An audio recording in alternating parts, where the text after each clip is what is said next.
He is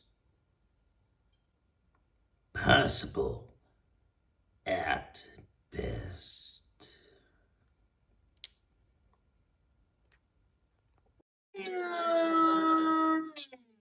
What is up, Cybertronians? So here we are at the second part of the Transformers Reactivate 2-pack.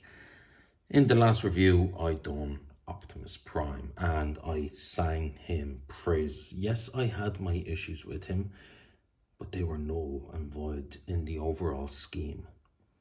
Now, we're looking at his package mate, Soundwave. So, we will take a quick look at the head sculpt, if the camera will focus on it. And it is actually a very, very nice head sculpt. Like, it looks like it came straight out of the movies. If this is how Soundwave looked in the Michael Bay films, head sculpt wise, I would have been exceptionally happy with that. Nice detailing on the chest. Great Decepticon logo there. I know the light is bleaching things out, so I apologize. Now, on the chest, I will say straight away, one thing that I am disappointed on is that the chest does not open. Soundwave's chest always opens, or he always has some form of chest minion. This figure does not do that. But that's neither here nor there.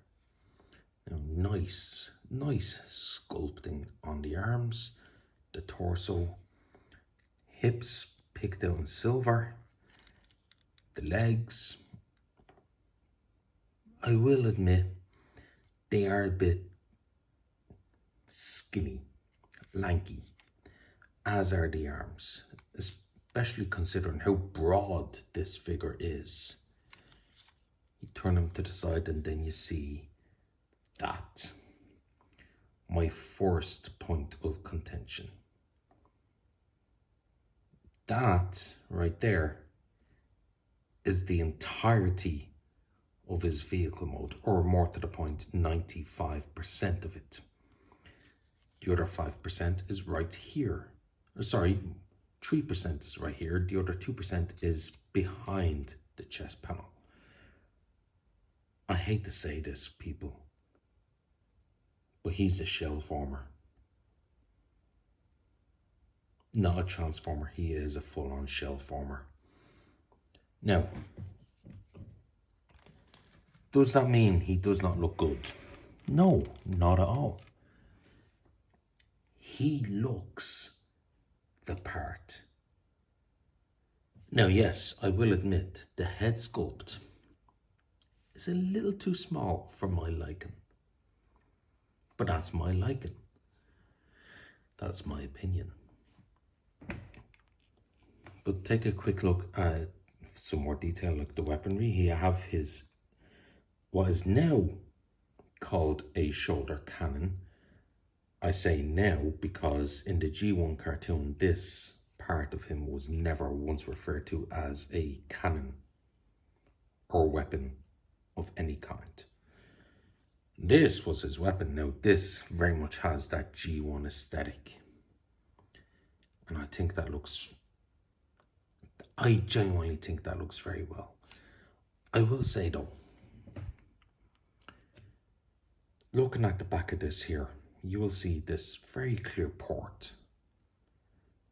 It makes it look like the shoulder mount, I'm just going to call it a shoulder mount, but makes it look like the shoulder mount should tab in, but,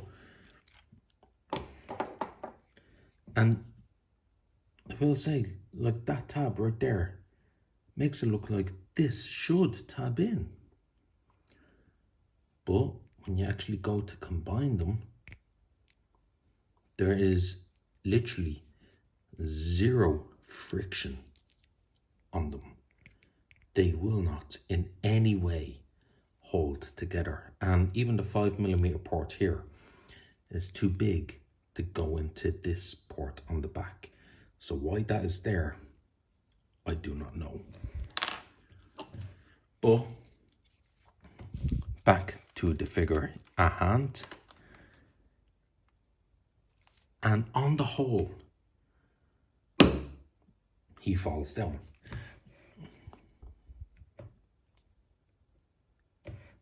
Never mind that. On the whole, it is, looks-wise, a decent figure. Like, he looks like Soundwave from the front. From this angle here, you can barely tell that there is any bulk to him, any unnecessary bulk to him. But then at certain angles, like once you get to here, the backpack really becomes visible.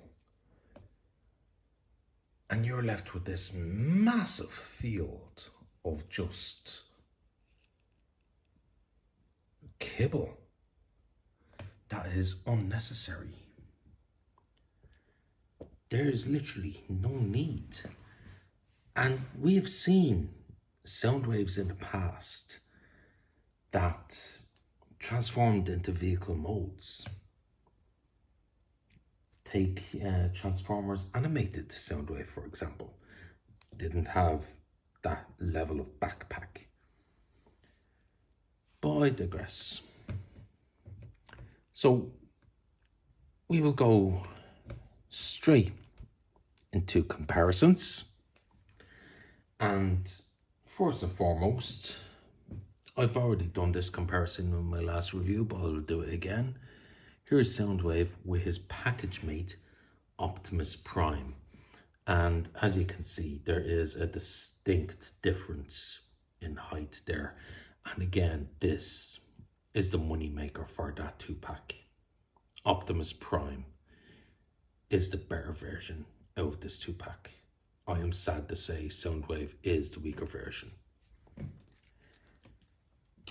But we also have Soundwave with his Netflix Siege counterpart. And again, this Soundwave looks so much more the part of Soundwave than he does. Now that's just my opinion. But it is still my opinion and how I feel. And finally, we have Soundwave with his Lord and Master, the Siege Netflix Megatron. And that, I actually think looks quite good. Now, it looks good, but I will say Soundwave needs to be just a smidge taller. But that's just my opinion. So, for transformation, 2 qualms. One, he is a shell former, and you're going to see that now in a second. Second, for a shell former, he is so fiddly at certain parts. But you will understand as I drop his accessories, apologies, but you will understand exactly what I mean now in a second. So let's get down to it. First, remove his shoulder mounted accessory, because I still refuse to call it a shoulder cannon. It's not a cannon. Anyway, I digress. The first thing you want to do, which actually is somewhat different to other Transformers that I've had, instead of rotating the waist around, rotate the legs at the thighs. And actually, hold on, before I do that, what am I thinking? I didn't do his articulation. Forgive me. So yeah, before transformation, let's get down to articulation. His head is on a ball joint, so you have some side-to-side action there. He does look up that far, looks down that far, and can do a full 360, but parts of this kibble gets in the way. His arms can do a full 360. They can go out that far. His elbows, just over 90 degrees of bend at the elbows. And he does have wrist rotation, full 360. Now, actually, for waist, since I mentioned it, he does have a full 360 rotation at the waist, and his legs, they can go forward that far, so he can high kick to the cha-cha comes home. They can go back only that far, strangely. Now, actually, it's not strangely. This panel here gets in the way. They can only go out that far, so much less than the full splits. Thigh rotation, so he can do a full 360 there, and knee bend where he has full articulation. And if it wasn't for the wheel here, he would have a much deeper knee bend. As for ankles and feet, the ankles can pivot that far, and there is nothing at the feet, not even for the toes. So that's his articulation there. Now, back to transformation. As I said, you start off by rotating the legs, not the waist, the legs, 180 degrees. You get this panel here, just flip it up like that, and then get the wheel out just like that, and bring this panel for now back down. Rinse and repeat on the other side. Like I said, these panels are just back down for now. Next, you come to this, the backpack. And actually, hold on, I will have to raise my camera for this.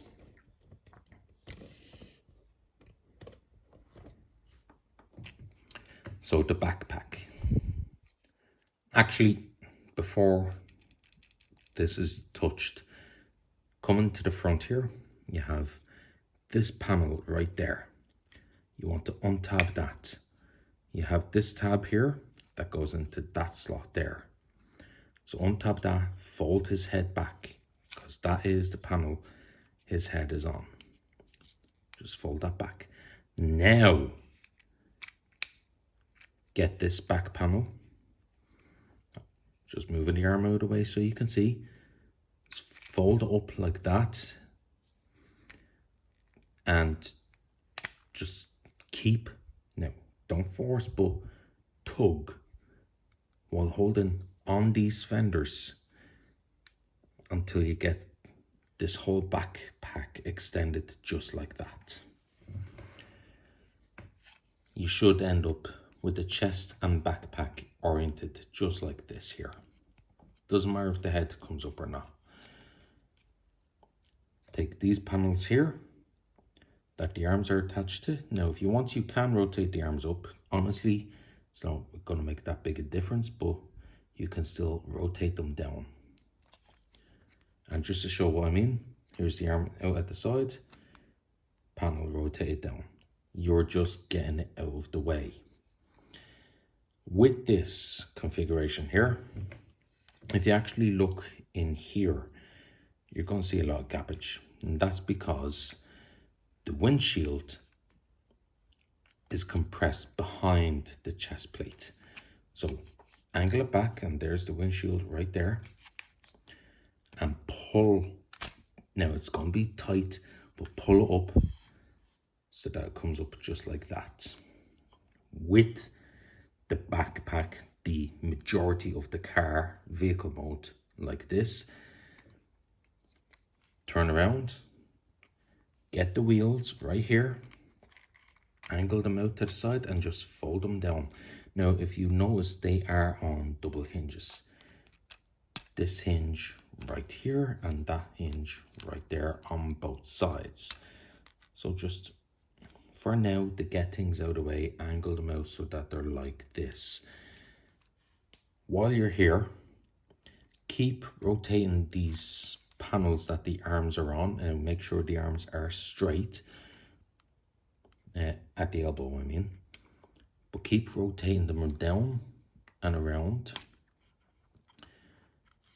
so that they come in just like that.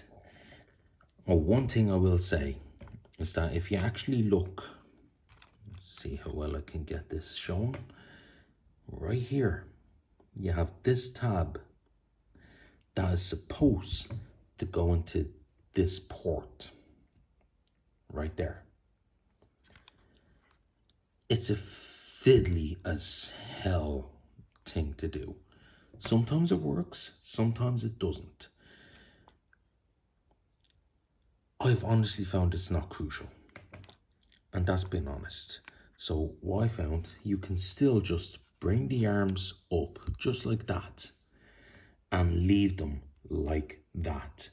You don't even have to tab them in, just push them down.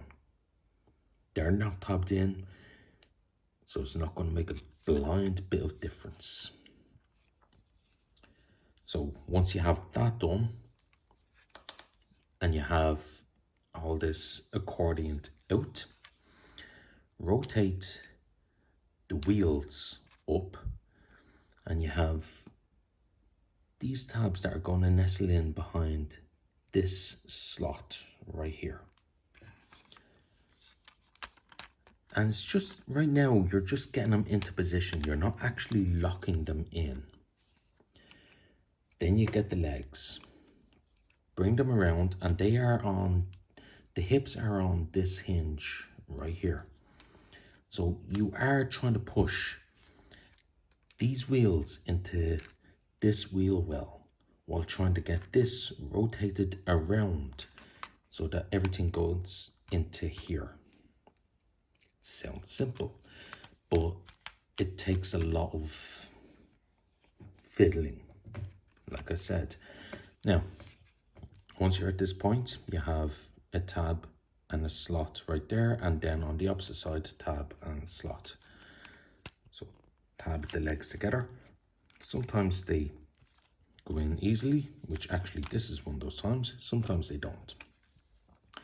But as well as that, you will have, let's see how well I can get this shown, this tab right here that is going to go into this slot right there. And it's the same on both sides for legs and the vehicle mode's body. So once the legs are up here, just bring these, remember I said you're getting these panels out of the way? Right now, just angle them out a bit just like this. And you will, and this is where it really, just starts to fight. The fiddle factor really starts to come in. You want these tabs to go into those slots while trying to keep everything else aligned and tabbed in. And it just wants to fight you. Now got one side in, the other side. And again, see, this is my problem. I've been transforming Transformers for years, and I've never come across a figure that is so against its alternate mode than this guy. He is just, it's not a fun transformation. I'm not going to lie. It is in no way a fun transformation. Okay, so once you have these tabs in, as you can see, he is coming together. He is slowly coming together. So these panels that I said you keep out, you have to get your finger just in here and start pulling them out, because there is a tab, a very, very small tab right there that this panel has to sit in front of, but line up just like that. And again, try to keep it all tapped together and rinse and repeat on the other side. Once you get it lined up like that, just squeeze it all together. Now, here, you'd think that you'd be done, but as you can see at the front, it's not lining up well at all. And you have this tab and this notch, which, as you can see, the notch here is superfluous. It is completely superfluous. There's no reason for it, but it's there. Now, if they don't line up, it means that these wheels, because they're on double hinges, have been angled in. So just bring them out, just a notch like that, and squeeze everything together. For the final touches, raise up this part right here, and this is where you bring in his weapons. So what I do is I get his shoulder mounted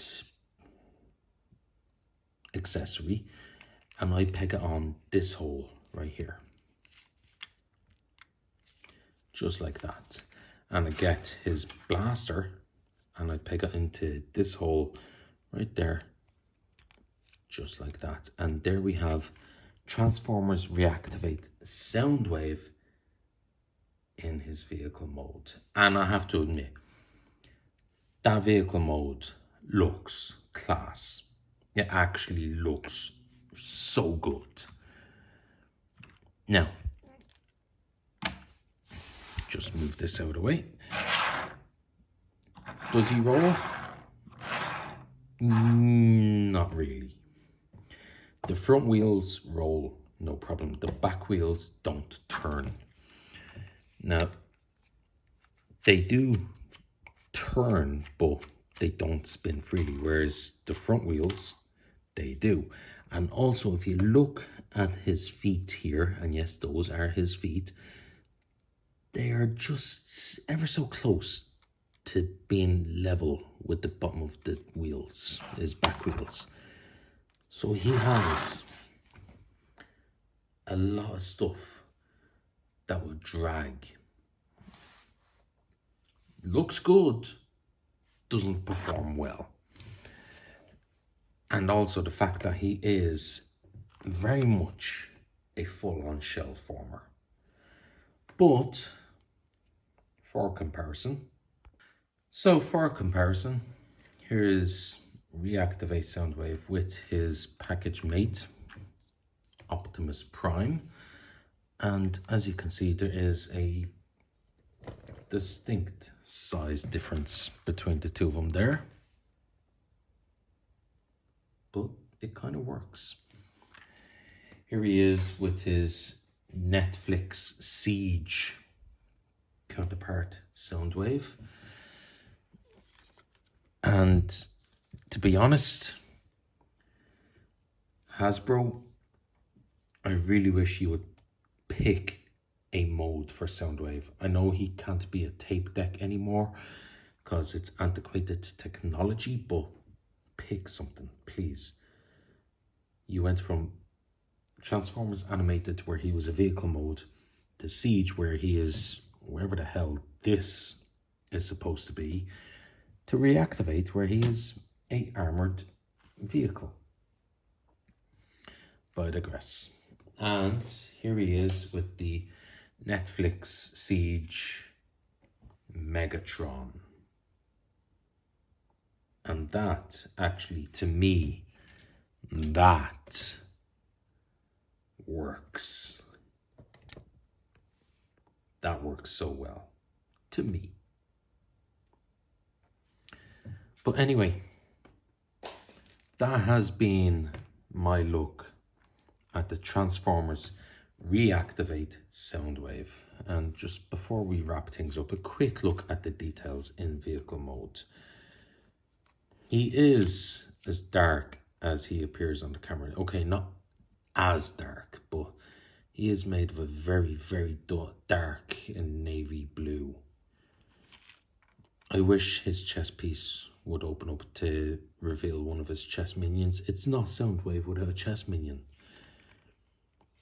I do kind of like the satellite dish that's on the back here. And the details in robot mode and vehicle mode, they are good. Don't get me wrong. They are good. But he feels like he was an afterthought, thrown into the packaging to increase the value. He is very much, in my opinion, a glorified shell former. Like, I mean, look at the underside here.